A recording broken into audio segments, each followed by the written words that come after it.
কি কি রেখেছেন আজকের কর্মসূচি একটা হচ্ছে আমাদের মিছিলটা দেখছেন, আমরা বাংলাদেশ হাইকমিশনকে ডেপুটেশন দিচ্ছি।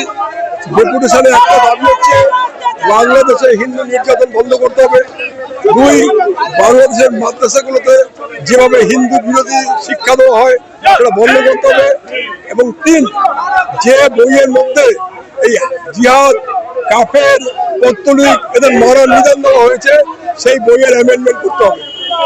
গতকালকে অমৃত মণ্ডলকে খুন করা হয়েছে একইভাবে, একই কারণ, ইসলামী মৌলবাদকে যতক্ষণ ধ্বংস না করা হবে, ইসলামী মৌলবাদকে যতক্ষণ শেষ করে না দেওয়া হবে, তখন এভাবে মারা যাবে।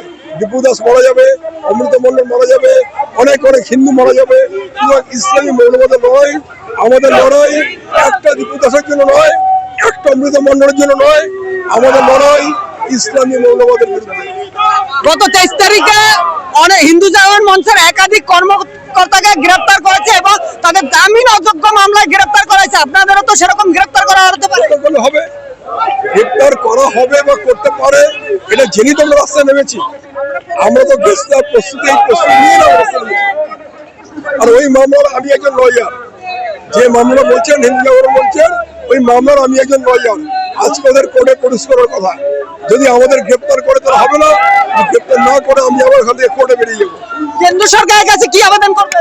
একই আবেদন, যে যারা ভারতবর্ষের বিরোধী শক্তি, যারা হিন্দু বিরোধী শক্তি, তাদের এলিমিনেট করে দেওয়া হোক।